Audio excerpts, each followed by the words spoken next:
Ebbaluwa ya Pawulo omutume ey'okubiri eri Timoseewo. Essuula esooka. Pawulo, omutume wa Kristo Yesu olw'okwagala kwa Katonda, ng'okusuubiza bwe kuli okw'obulamu obuli mu Kristo Yesu, eri Timoseewo omwana wange omwagalwa, ekisa, okusaasira, emirembe ebiva eri Katonda Kitaffe ne Kristo Yesu Mukama waffe bituuke gy'oli.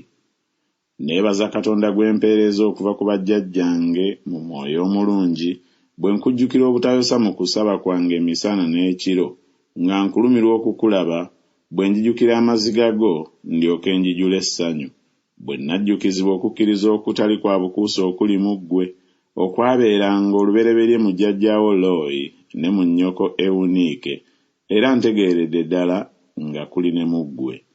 Kyenva nkujjukiza okuseesanga ekirabo kya Katonda ekiri mu ggwe olw'okuteekebwako emikono gyange. Kubanga Katonda teyatuwa ffe omwoyo ogw'okutya, wabula ogw'amaanyi era ogw'okwagala era ogw'okwegenderezanga.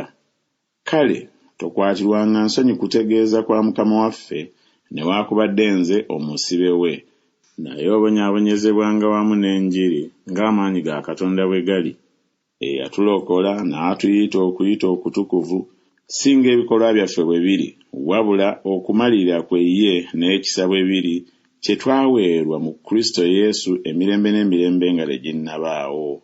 Naye kirabisibwa kaakano olw'okwolesebwa kw'omulokozi waffe Kristo Yesu, eyajjawo okufa n'amulisa obulamu n'obutazikirira olw'enjiri, gye nateekerwawo omubuulizi era omutume era omuyigiriza.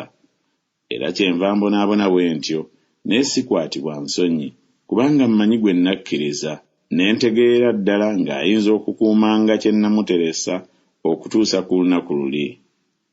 Nywezanga ekyokulabirako eky'ebigambo eby'obulamu bye wawuliranga gye ndi mu kukkiriza ne mu kwagala okuli mu Kristo Yesu.